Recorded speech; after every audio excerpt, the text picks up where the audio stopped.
like a Hellcat.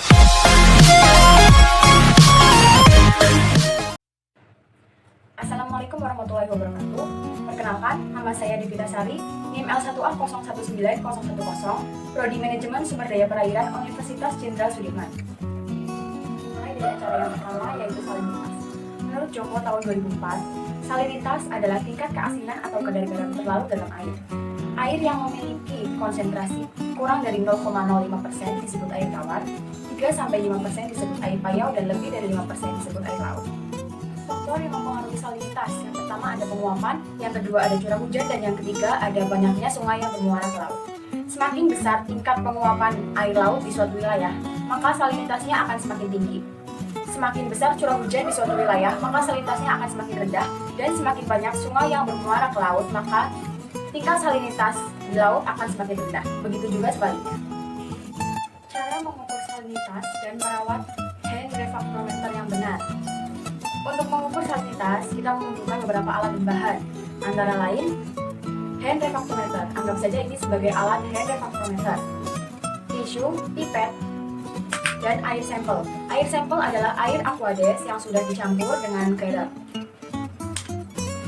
Pertama-tama, sebelum menggunakan hand refractometer, kita harus membersihkan permukaan bagian dalam agar terhindar dari kotoran-kotoran yang bisa mempengaruhi hasil pengukuran.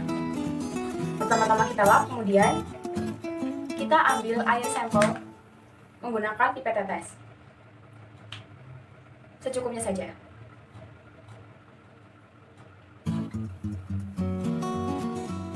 Kemudian kita buka. Pada alat hand refractometer yang sebenarnya akan ada tutup, kemudian kita buka terlebih dahulu, lalu kita masukkan air sampel ke dalamnya, beberapa tetes saja, kemudian kita tutup kembali. Setelah itu, kita lihat berapa angka yang tertera di dalam perhitungan hand refractometer tersebut. Kita lihat pada arah cahaya agar angka tersebut dapat terlihat. Angka yang didapat pada hasil air sampel berikut ini adalah 2,5. Seperti itulah cara mengukur kadar salinitas menggunakan alat hand refractometer. Dan cara merawat alat hand refractometer adalah setelah kita menggunakannya, kita lap bagian dalamnya menggunakan tisu. Apabila merasa kurang bersih, maka kita akan mengambil air bersih, kemudian kita teteskan menggunakan air bersih ke alat hand refractometer tersebut, kemudian kita lap lagi menggunakan tisu yang lain. Begitulah cara merawat alat hand refractometer sebagai alat untuk mengukur kadar salinitas di suatu perairan. Dilanjut pada acara yang kedua, yaitu temperatur. Menurut Craig tahun 1999, pengertian temperatur adalah ukuran derajat panas atau dingin suatu benda atau perairan. Alat yang digunakan untuk mengukur temperatur disebut termometer. Faktor yang mempengaruhi temperatur perairan ada beberapa, yaitu panas matahari, arus permukaan, keadaan awan, upwelling, divergensi, dan konvergensi, terutama pada daerah muara dan sepanjang garis pantai. Faktor-faktor meteorologi juga berperan, yaitu curah hujan, penguapan, kelembaban udara, suhu udara, kecepatan angin, dan intensitas radiasi matahari. Variasi suhu musiman pada permukaan untuk daerah tropis sangat kecil, di mana variasi rata-rata musiman kurang dari 2 derajat Celcius yang terjadi di daerah Khatulistiwa, menurut Lev Vastu dan Hayes tahun 1980. Berikut adalah cara yang benar untuk mengukur temperatur suatu perairan. Alat dan bahan yang perlu disiapkan yaitu air sampel atau air laut, termometer air raksa, dan tali. Tali ini digunakan agar termometer tidak berhubungan langsung dengan tangan dan dapat mengakibatkan kesalahan pada pengukuran air laut. Ikat ujung termometer dengan tali seperti ini. Kemudian ambil sampel menggunakan wadah. Celupkan termometer air raksa ke dalam sampel. Tunggu hingga beberapa menit, kurang lebih 3 menit. Setelah 3 menit, angka pada termometer air raksa dibaca. Pengukuran yang didapat pada sampel ini adalah 30 derajat. Hal ini sesuai dengan hasil penelitian yang didapatkan oleh Simon pada tahun 2013, yaitu rata-rata suhu pada permukaan air laut adalah 28,2 sampai 32,5 derajat Celcius. Lanjut pada acara yang ketiga, yaitu miniatur gelombang. Pengertian gelombang menurut Purba tahun 2014 adalah pergerakan naik turunnya air dengan arah tegak lurus permukaan air yang membentuk kurva. Faktor yang mempengaruhi gelombang ada beberapa, yaitu 1. Angin atau gelombang angin. Yang kedua, daya tarik bumi, bulan, matahari atau gelombang pasang surut. Yang ketiga, gempa, vulkanik atau tektonik di dasar laut atau gelombang tsunami, dan gelombang yang disebabkan oleh gerakan kapal. Pengaruh angin terhadap tipe gelombang.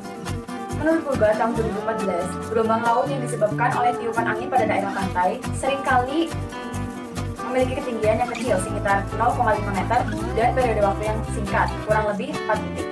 Hal ini disebabkan karena daerah tiupan anginnya terbatas. Sedangkan pada daerah tengah laut atau lepas pantai, seringkali dihasilkan gelombang yang tinggi. Hal ini karena luasnya daerah tiupan angin dan tiupan angin yang lebih besar di daerah tengah laut dibandingkan daerah pantai. Cara mengukur miniatur gelombang membutuhkan alat dan bahan, yaitu akuarium sudah diisi dengan air bersih, penggaris yang diletakkan pada bagian kanan akuarium, dan styrofoam. Pertama-tama, akuarium diisi dengan air, kemudian styrofoam dimasukkan hingga setengah dan 1 akuarium penuh.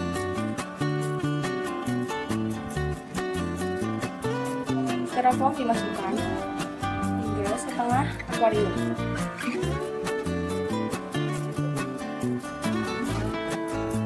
Kemudian dilepaskan dan dilihat banyaknya gelombang dan tinggi gelombang yang didapat.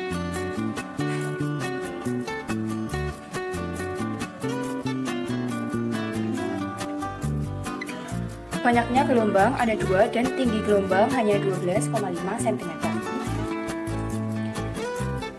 Kemudian, styrofoam ditekan hingga dasar akuarium dan dilepaskan, kemudian dilihat juga banyaknya gelombang dan tinggi gelombang yang didapat.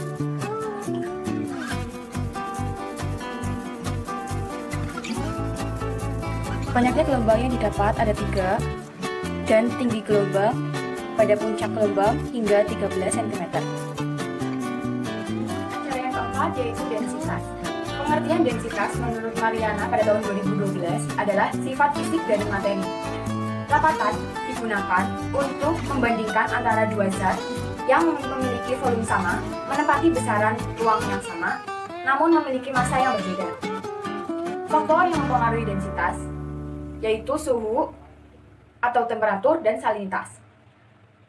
Pada saat pasang, air bersalinitas rendah cenderung lebih tebal dibandingkan pada saat surut. Angin juga akan mempengaruhi ketebalan air bersalinitas rendah dan kecepatan percampuran antar massa air, menurut Kalangi tahun 2012. Berdasarkan hasil praktikum yang dilakukan oleh Fellows pada tahun 2012, dapat disimpulkan bahwa semakin tinggi salinitas, kerapatannya semakin rapat atau densitasnya semakin rapat dan kedalaman semakin meningkat. Dan semakin dalam suatu perairan, maka temperatur perairan tersebut akan semakin rendah atau dingin. Densitas air laut naik sejalan dengan kenaikan salinitas dan tekanan serta penurunan temperatur. Percampuran air dengan densitas yang berbeda. Kali ini adalah dengan densitas salinitas. Diambil air, dimasukkan ke dalam akuarium dengan volume tertentu dan setengah gayung yang akan diberi salinitas atau garam.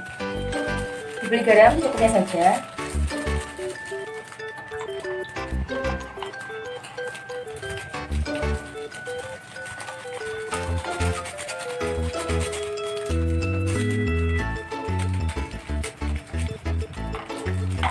Kemudian, pada akuarium diberi pewarna makanan untuk membedakan air yang tanpa salinitas dan air yang dengan salinitas.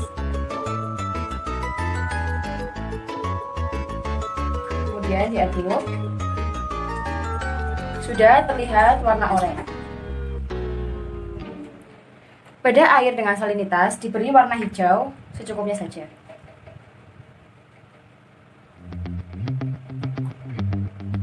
Kemudian diaduk kembali.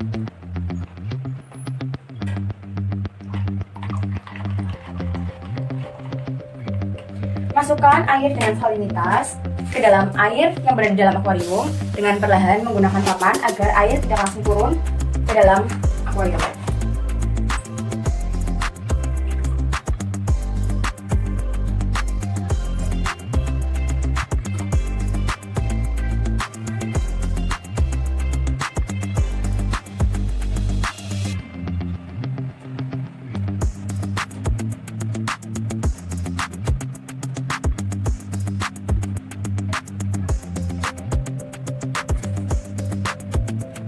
Di sini dapat terlihat di bagian bawah air berwarna hijau dan di bagian atas air berwarna oranye.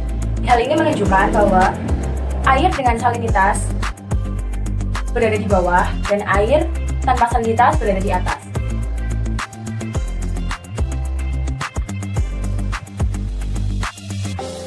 Percampuran air dengan densitas yang berbeda, kali ini dengan densitas temperatur. Air yang berada di dalam akuarium merupakan air yang memiliki temperatur sama dengan air pada umumnya. Dan air yang berada di dalam gayung sudah diberi es batu. Untuk membedakan temperaturnya, pada air di dalam akuarium kita beri warna oranye. Kemudian kita aduk. Air sudah terlihat berwarna oranye. Dan pada air yang sudah diberi es batu, kita beri pewarna berwarna hijau. Secukupnya saja. Kemudian kita aduk lagi.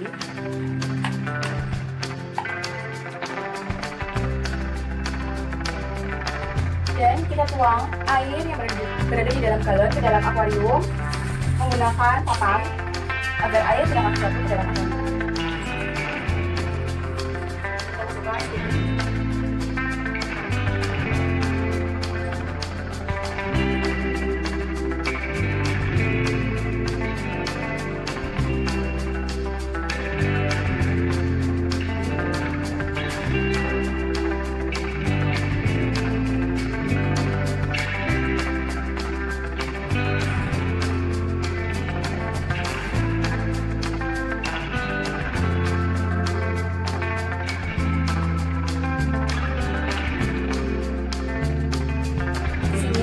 Dapat terlihat bahwa air yang memiliki temperatur lebih rendah berada di bawah akuarium di bagian bawah, sedangkan air yang memiliki suhu seperti air pada umumnya berada di bagian atas. Ini berwarna orange dan ini berwarna hijau. Acara yang kelima atau acara yang terakhir yaitu cahaya dan keturunan. Menurut Edward tahun 2003, pengertian cahaya atau kecerahan adalah ukuran transparansi perairan yang ditentukan secara visual menggunakan sensitivity. Sedangkan kekeruhan perairan atau turbulitas merupakan keadaan perairan di saat semua zat padat berupa pasir, lumpur, dan partikel tersuspensi, bahkan komponen hidup atau biotik seperti fitoplankton berada di dalam air. Faktor yang mempengaruhi kecerahan di perairan. Kecerahan di perairan dipengaruhi oleh beberapa faktor, antara lain materi yang tersuspensi, seperti tanah liat, lumpur, bahan organik dan anorganik, larutan berwarna, banyaknya plankton di perairan tersebut, dan organisme mikroskopis lainnya. Menurut Mandal 2014. Bagaimana pengaruh cahaya dan kekeruhan terhadap organisme perairan? Sedimentasi. Sedimentasi menyebabkan peningkatan kekeruhan air yang menghalangi penetrasi cahaya yang masuk ke dalam air dan mengganggu organisme yang memerlukan cahaya. Menurut Dahruri 2003, sedimen yang berasal dari lahan pertanian yang mengandung nitrogen dan fosfat yang tinggi dapat menimbulkan eutrofikasi. Dengan tingginya kekeruhan akan mempengaruhi penetrasi cahaya ke dalam kolom perairan, yang kemudian akan menurunkan produktivitas fitoplankton dan perairan. Yang kemudian akan menurunkan produktivitas fitoplankton pada perairan.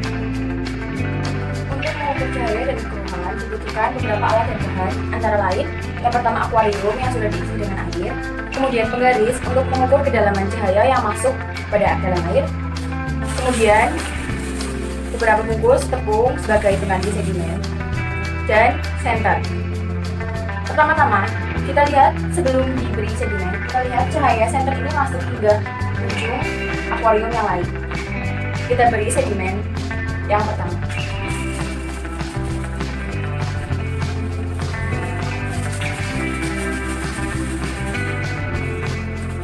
Kemudian kita aduk agar merata.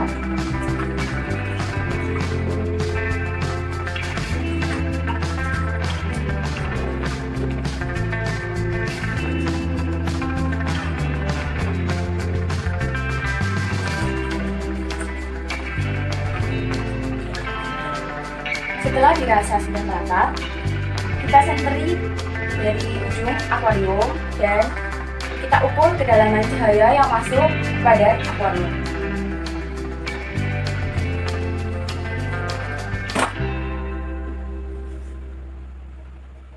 Terlihat cahaya hingga masuk hingga tidak sampai setengah akuarium. Kemudian kita ukur kedalaman cahaya.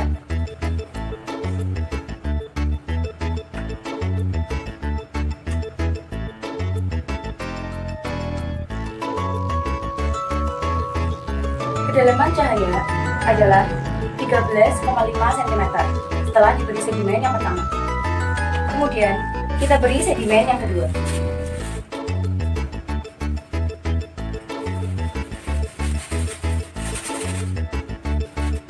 Kita aduk lagi hingga merata.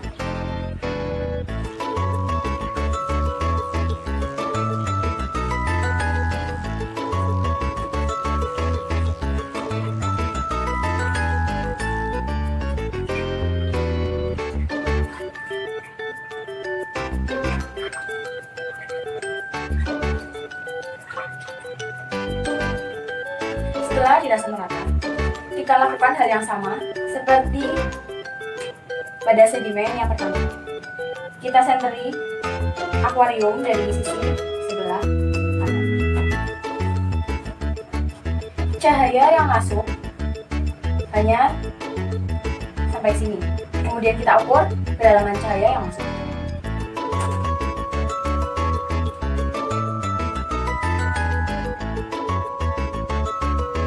Cahaya yang masuk setelah diberi sedimen yang kedua hanya hingga 9 cm dari ujung akuarium.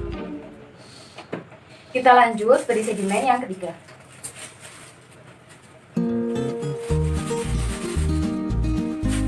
Kemudian kita campurkan agar merata.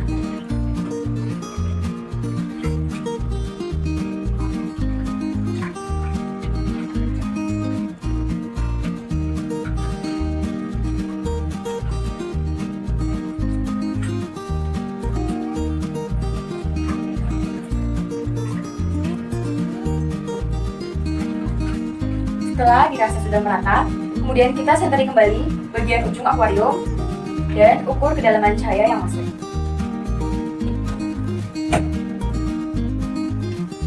Kemudian kita ukur menggunakan penggaris.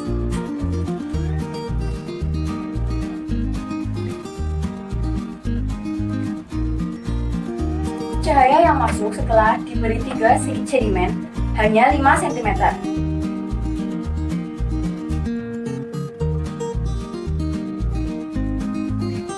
Hal ini menunjukkan fenomena bahwa semakin keruh perairan, maka sinar matahari akan semakin sulit menembus perairan tersebut, sehingga dapat mempengaruhi kehidupan organisme yang berada di dalam perairan tersebut dan mengganggu lingkungan sekitarnya.